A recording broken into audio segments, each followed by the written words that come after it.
Tiago 1, 21 a 27. Diz assim a palavra do Senhor. Portanto, despojando-vos de toda a impureza e acúmulo de maldade, acolhei com mansidão a palavra em vós implantada, a qual é poderosa para salvar a vossa alma. Tornando-vos, pois, praticantes da palavra, e não somente ouvintes, enganando-vos a vós mesmos.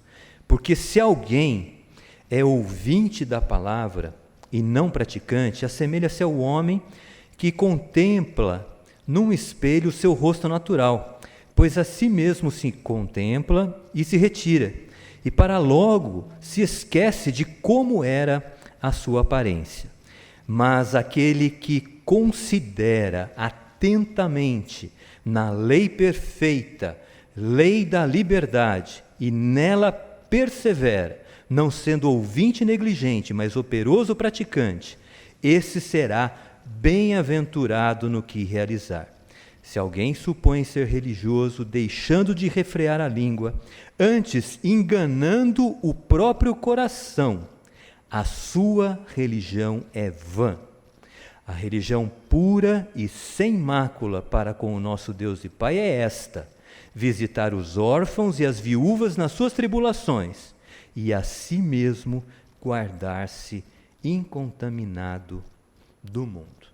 Tiago 1, 21 a 27. Oremos. Senhor, te agradecemos por estarmos na tua casa para prestar o culto que a ti é devido. Tu és o nosso Deus, aquele que nos ama, nos amou por meio do teu Filho, e por meio do teu Espírito tu iluminas a nossa mente para compreendermos a tua palavra e para a colocarmos em prática. Que essa realidade se cumpra nesta manhã, na nossa vida, possamos compreender a tua verdade e saiamos daqui não esquecidos da tua palavra, ao contrário, saiamos daqui com o desejo de efetivar aquilo que aprendemos de ti nesta manhã. Apesar de mim, ó Deus, fala ao nosso coração, é a oração que fazemos em nome de Jesus.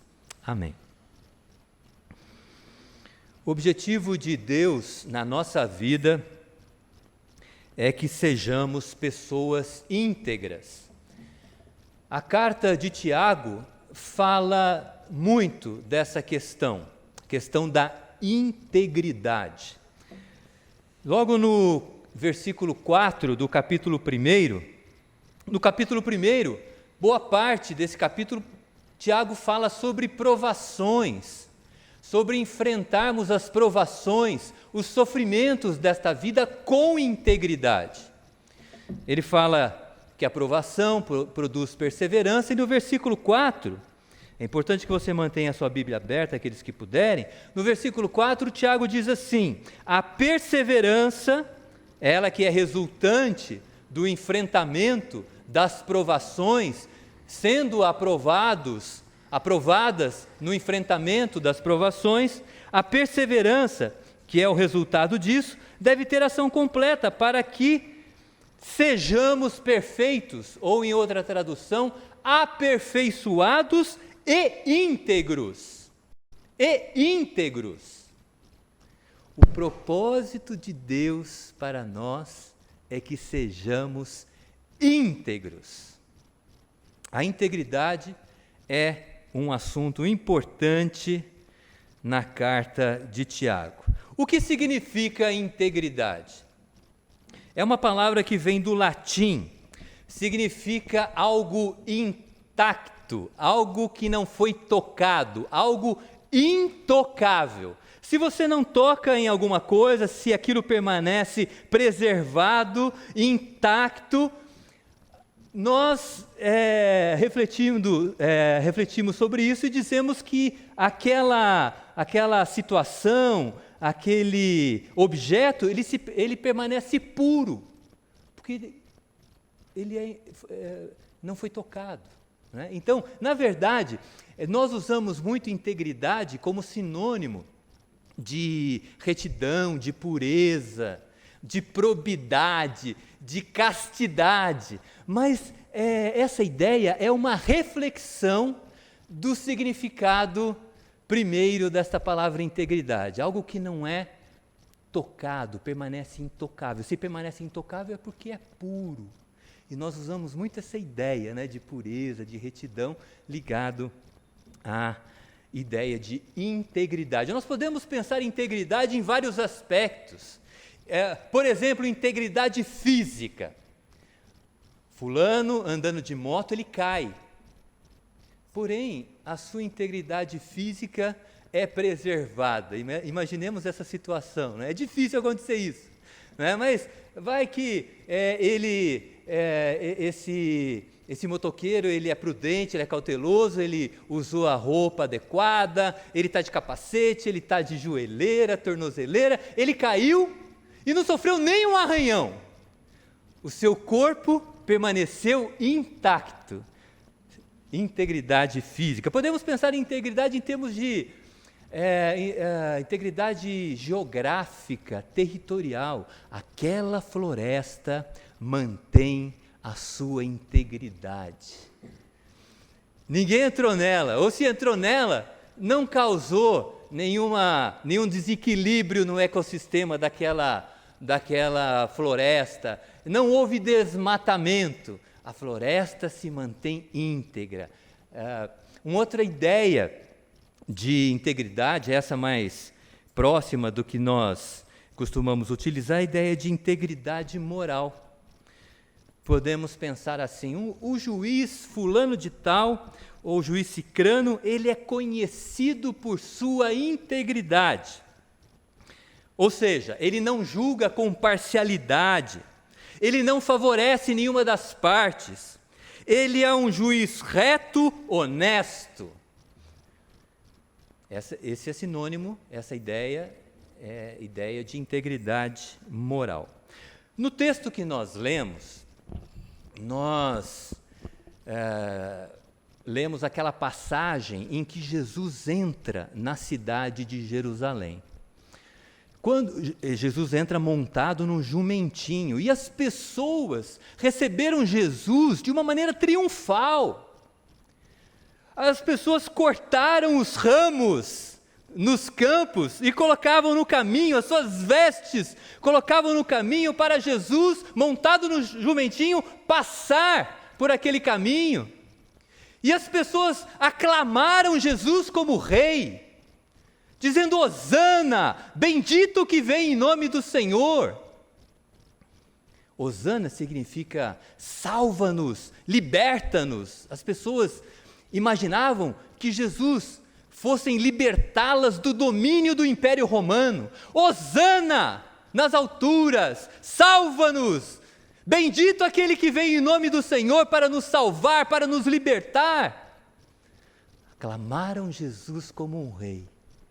Porém, em outro momento, após alguns dias, Jesus agora preso, diante de Pilatos, diante da multidão, Jesus pergunta, Pilatos, o governador, pergunta àquelas pessoas: vocês querem que eu liberte este homem, Jesus? Ele não falou isso, mas nós sabemos, estava injustamente preso. Ou vocês preferem libertar Barrabás, que havia sido preso por homicídio? Nós sabemos, as pessoas gritaram: Barrabás. E Pilatos voltou-se novamente para aquelas pessoas e perguntou: o que vocês querem que eu faça com Jesus? E eles gritaram: crucifica-o, crucifica-o. As mesmas, não digo as mesmas pessoas, mas as pessoas daquela comunidade, que aclamaram Jesus como rei num primeiro momento, em um outro momento, declararam para que ele fosse crucificado. O que mudou? O que mudou de uma situação para outra? Nada, além de Jesus ter feito alguns milagres, ter abençoado muita gente. Não havia motivo nenhum para eles mudarem de posição. Mas eles foram instigados pelos sacerdotes e mudaram de posição. O que eles revelaram a agir dessa maneira foi uma completa ausência de integridade. Nós podemos mudar de opinião, nós mudamos de opinião, mas quando há motivo para isso, né? Tiago, ele fala de uma integridade que é ligada a essa integridade moral, mas ele fala de uma maneira, de uma integridade mais específica. É a integridade no relacionamento com Deus. Nesta passagem que nós lemos. Integridade no relacionamento com Deus. O que significa, e nós vamos estudar isso nessa manhã, o que significa isso que Tiago está nos trazendo? Olha, para nos relacionarmos com Deus, não basta nós o conhecermos teoricamente, não basta conhecermos a sua palavra, é necessário que nós a efetivemos, é necessário que nós a vivamos, é necessário colocá-la em prática. Isso é integridade no relacionamento com Deus. E é isso que Tiago vai falar no texto que nós lemos. Vamos ver como é que ele aborda essa questão. Aqui no versículo 21, nós percebemos que Tiago nos exorta a acolher a palavra de Deus. Veja aí o versículo 21. Portanto, despojando-vos de toda a impureza e acúmulo de maldade, acolhei com mansidão a palavra em vós implantada, a qual é poderosa para vos salvar. Então, a primeira exortação de Tiago para que nós tenhamos um relacionamento íntegro com Deus: acolham a palavra implantada em vocês. Implantada ou plantada em vocês. Tiago usa aqui uma analogia com a agricultura. Ele menciona a palavra plantada no coração de vocês, implantada no coração de vocês. Nós sabemos que da agricultura, quando nós semeamos, quando nós plantamos uma semente, para que ela cresça, se desenvolva e frutifique, é necessário fazer o quê? Preparar o terreno. O terreno precisa estar preparado para receber esta semente. A ideia de Tiago aqui é essa, porque ele vai falar algo interessante, olha: despojando-vos de toda impureza e acúmulo de maldade, acolhei com mansidão a palavra plantada. Então, olha, para que essa palavra frutifique, para que essa palavra se desenvolva, para que essa palavra cresça, é necessário plantar, é necessário preparar o terreno. Na verdade, nós conhecemos essa questão também da parábola do semeador que Jesus contou. Jesus falou naquela parábola de 4 tipos de terreno. Aquele terreno em que a semente caiu era terra pisada, as pessoas pisavam e pisavam na semente, a semente morreu. Aquele terreno, né, no qual a semente foi lançada, além do terreno de terra pisada, aquele terreno em que a semente foi lançada, que é o terreno de pedras, pedregoso. A semente se desenvolveu, cresceu, só que o sol forte secou a planta, e a semente não tinha raízes profundas porque era um terreno pedregoso. A semente morreu. Aquela semente que foi lançada em um terreno cheio de espinhos, a planta cresceu, se desenvolveu, mas os espinhos cresceram também e sufocaram a palavra, sufocaram a semente. Mas teve aquele terreno que foi preparado, foi cuidado para receber a semente. Essa semente se desenvolveu, frutificou. Jesus falou sobre isso. Então o texto aqui em Tiago nos diz: para nós acolhermos esta palavra em nosso coração, é necessário despojarmos, lançarmos fora, deixar de lado toda a impureza e acúmulo de maldade, deixar de lado a sujeira, deixar de lado a malícia, deixar de lado aqueles desejos que se opõem à vontade de Deus na nossa vida. Primeiro o preparo, depois o plantio. Primeiro a limpeza, depois o crescimento e a frutificação. Nós precisamos, em outras palavras, meus irmãos e minhas irmãs, preparar o terreno do nosso coração para recebermos a palavra de Deus. A Bíblia diz, o livro de Provérbios é muito rico nessa ideia de que o nosso coração é a fonte de vida. O nosso coração é a fonte de vida, mas por vezes essa fonte ela está poluída. Ela está poluída com ensinamentos falsos. Ela está poluída com ensinamentos duvidosos. Ela está poluída com superstições que nós temos. Ela está poluída com informações irrelevantes que nós acumulamos e não sabemos nem digerir essas informações. Ela está poluída com pornografia. Primeiro, despojar. Nós temos que ser mais seletivos em relação às coisas que nós lemos, ouvimos. Tem muita sujeira. Vamos preparar o terreno, ouvindo coisas que são melhores, para ouvir de fato a palavra de Deus e acolher esta palavra no nosso coração, porque o coração é fonte de vida. Não é à toa que o apóstolo Paulo fala lá em Romanos que a transformação da vida começa pela transformação da mente. Enquanto a nossa mente permanece poluída, com ensinamentos falsos, com coisas que desviam a nossa atenção de Deus, nós não acolheremos a verdade como precisamos acolhê-la.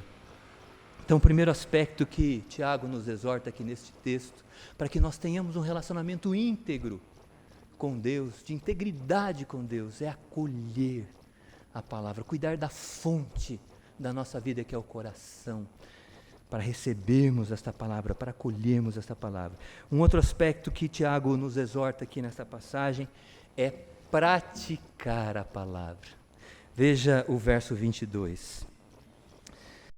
Tornai-vos, pois, praticantes da palavra, e não somente ouvintes, enganando-vos a vós mesmos. Nós sabemos que o religioso, ele conhece a palavra.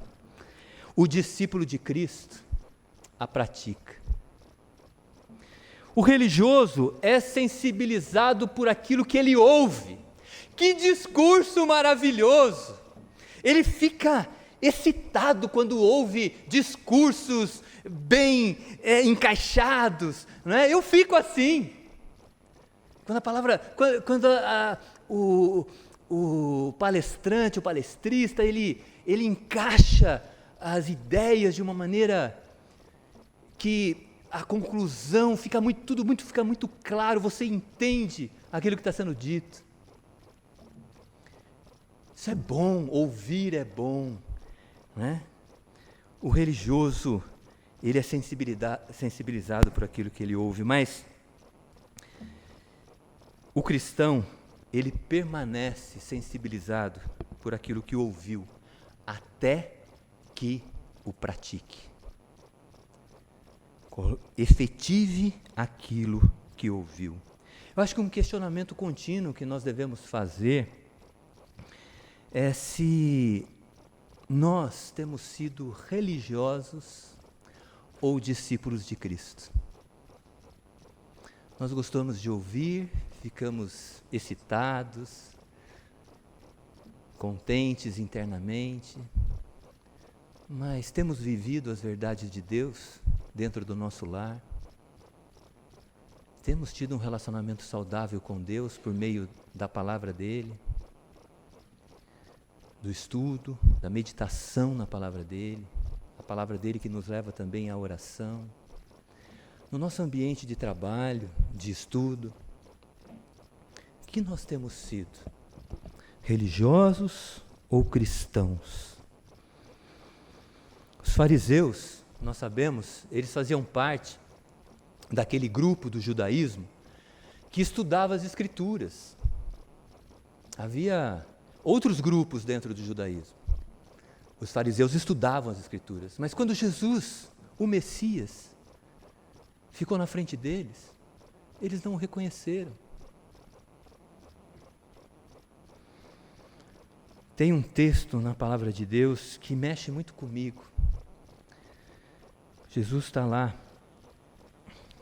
desenvolvendo o sermão da montanha e ele diz assim: nem todo aquele que me diz Senhor, Senhor entrará no reino dos céus, mas aquele que faz a vontade de meu Pai.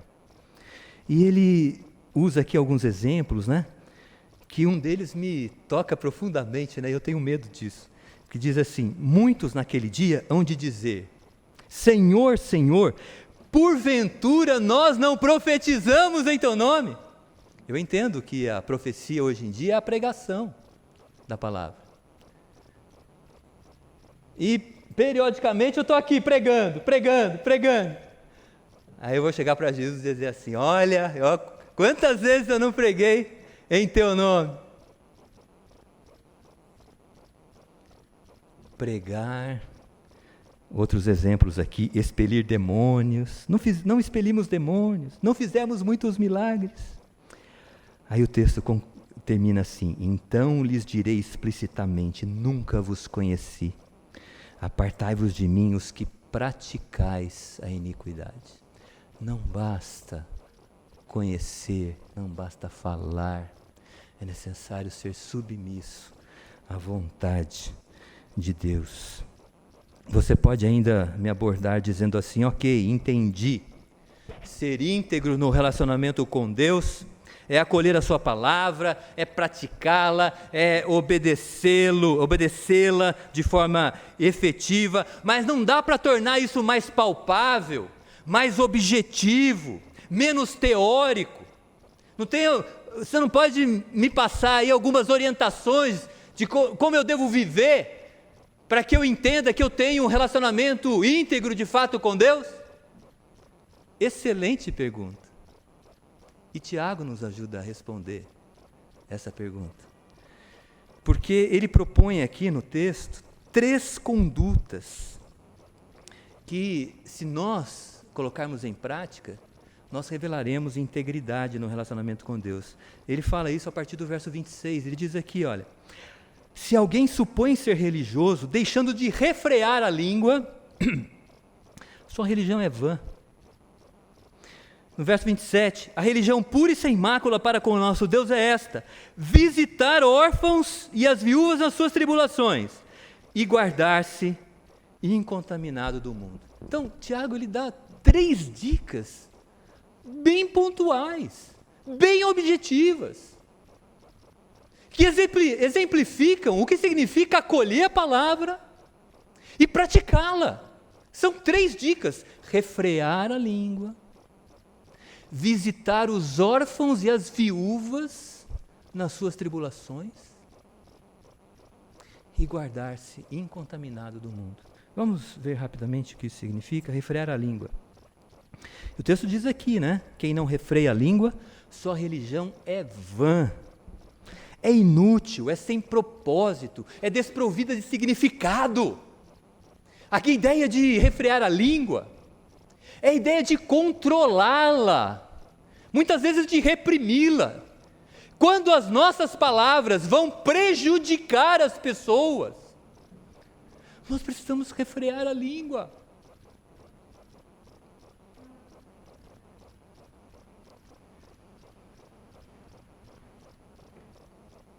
Se você tem um filho, você disse para ele, ou uma filha, não faça isso. Aí ele vai lá e faz. E erra. Aí ele se sente fracassado, ele está lá derrotado. Aí você se aproxima dele, se aproxima dela e diz assim: tá vendo? Eu não te disse. Não era para você ter obedecido o que eu falei. A pessoa está lá, destruída, fracassada. É um exemplo de quando as palavras destroem. Quando as pessoas estão experimentando um momento difícil da vida, o melhor a fazer é reprimir as palavras, é nos aproximarmos delas e no máximo dizer: olha, estou do seu lado, vamos enfrentar juntos as consequências, não vou desistir de você, você é importante para mim. Deixa para falar do erro num momento melhor. Isso é um exemplo de como às vezes nós utilizamos as palavras, e eu muitas vezes fiz isso. Peço que Deus me ajude a fazer menos.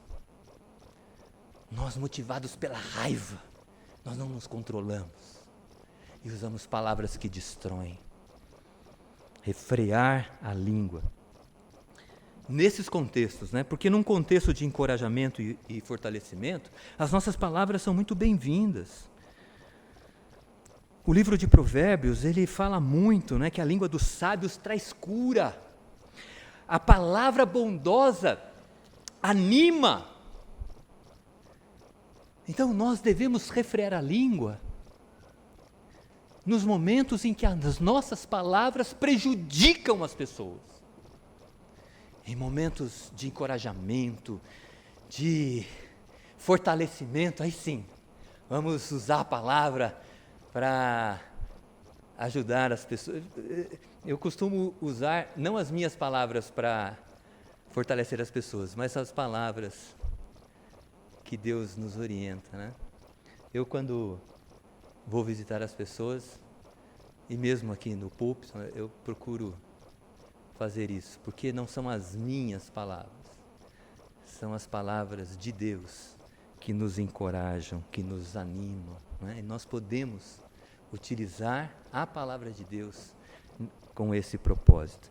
Tenho a outra dica prática aqui de Tiago, é visitar os órfãos nas suas tribulações. Essa era uma necessidade naquela comunidade formada por cristãos, formada por judeus cristãos. Cuidar de dois grupos, os órfãos e as viúvas. Nós sabemos que os órfãos e as viúvas, elas são pessoas destituídas de pais, no caso dos órfãos, e de marido, no caso da viúva. E essas pessoas, na sua maioria, elas carecem de atenção, de orientação e de cuidado. A condição do órfão e da viúva por si só já é difícil. Às vezes nós temos a tendência de evitá-los. Pessoas com esse nível de carência, nós temos a inclinação de evitar essas pessoas. Mas o texto diz que nós não somente não devemos evitar, como devemos participar presencialmente. Porque diz assim: visite os órfãos e as viúvas, que por si só já experimentam carência, mas ele especifica: nas suas aflições, nas suas tribulações.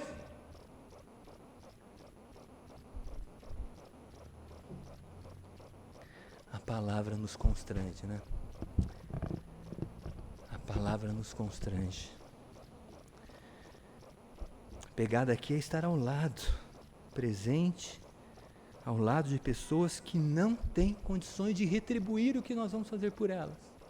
Ao contrário, essas pessoas, elas vão sugar a nossa atenção, elas vão sugar o nosso tempo, elas vão sugar a nossa energia. Mas essa é a religião verdadeira. Estar ao lado de pessoas que precisam. Só gostaria de lembrar que foi exatamente isso que Jesus Cristo fez por nós. Ele entrou na nossa vida, uma vida cheia de carências, para estar ao nosso lado, para nos ajudar a superar as carências e seguirmos em frente. Por fim, guardar-se incontaminado do mundo. Final do versículo 27. A ideia é não permitir que o jeitão mundano, o jeitão desse mundo, nos contagie. Guardar-se incontaminado do mundo. Qual é o jeitão desse mundo? Paulo, quando escreveu a Timóteo, na segunda carta, ele diz como é que é o jeitão desse mundo. Ele diz como eram os homens. Os homens são egoístas. Olha as qualidades que Paulo menciona. Estou lendo aqui 2 Timóteo 3. Homens são egoístas, avarentos, materialistas, né? Jactanciosos, orgulhosos, arrogantes, nariz empinado, blasfemadores, falam mal da reputação dos outros, desobedientes aos pais, ingratos, irreverentes, desprezam, assim, agem de forma a desprezar coisas importantes, são irreverentes, desafeiçoados, sem afeição, implacáveis, duros, caluniadores, falam mentiras, sem domínio de si, cruéis, inimigos do bem, traidores. É só de ler isso aqui já começa a dar náusea, né? É só coisa ruim. Atrevidos, enfatuados, presumidos, acham mais de si próprios, mais amigos dos prazeres que amigos de Deus. Esse é o jeitão do mundo, esse é o jeitão mundano de viver. E Tiago diz: guardem-se incontaminados do mundo. Para não assimilarmos o jeitão desse mundo, nós precisamos acolher a palavra e praticá-la. Eu concluo mencionando aqui o versículo 25, foi o versículo que eu pulei, não é? Porque o versículo 25, ele nos traz um encorajamento, né? Ele diz aqui, ó, veja que interessante, mas aquele que considerar aqui, é aquele que para o que está fazendo para prestar atenção. O texto diz, né, aquele que considera na lei perfeita a lei da liberdade, que é a palavra de Deus, né? Aquele que considera, ele vai, para, agora eu vou, não importa o que eu estou fazendo, agora eu vou parar o que eu estou fazendo para ouvir a voz de Deus. Para ouvir aquilo que Deus tem para a minha vida através da palavra dele. Para o que está fazendo e presta atenção. Aquele que considera atentamente na lei perfeita. A palavra de Deus aqui é tratada como lei perfeita. O que significa isso? O que é algo perfeito? Não precisa de acréscimo nem de diminuição. A palavra de Deus é perfeita, não tem acréscimo nem diminuição. Lei da liberdade. A palavra de Deus, esse conceito está tão desgastado hoje em dia, né? As pessoas falam tanto de liberdade. E a Bíblia é a lei da liberdade. Por quê? Porque ela liberta a nossa alma. Nos ajuda a pensar de uma forma correta, liberta o nosso raciocínio para pensarmos, equilibra as nossas emoções, os nossos sentimentos, equilibrando as nossas emoções e sentimentos, nos ajudando a pensar corretamente. A Bíblia nos ajuda a tomar as decisões mais sábias. Lei da liberdade. Liberta a nossa alma. Pensar, sentir, agir são faculdades da alma. E o texto continua aqui, né? Aquele que considera, para o que está fazendo para prestar atenção na lei perfeita, lei da liberdade, e que nela persevera. Perseverar é a ideia de estar ao lado, de não sair de perto, não desistir, permanecer firme. Porque as circunstâncias, elas vêm para abalar a nossa fé. Mas se nós perseverarmos, permanecermos firmes, permanecer ao lado desta palavra. Não sendo ouvinte negligente. O que é um ouvinte negligente? Ouvinte esquecido. Não sei se, quanto a você, eu já saí da igreja, eu ouvi mensagens maravilhosas, aqui na igreja e em outras igrejas. Mas aí eu saio da igreja, começo a ver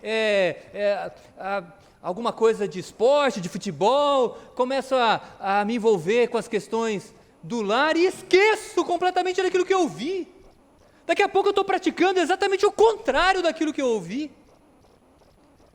Não ser ouvinte negligente, esquecido, mas operoso praticante, que obedece, que cumpre.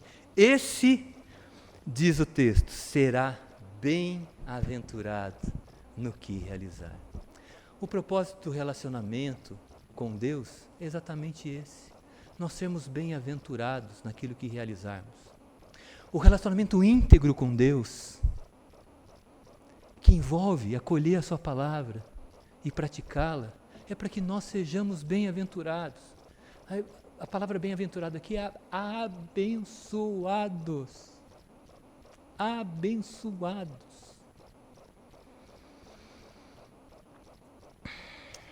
Que Deus nos ajude a acolher a sua palavra, colocá-la em prática, que o Espírito Santo nos ajude a termos um relacionamento com Deus de integridade.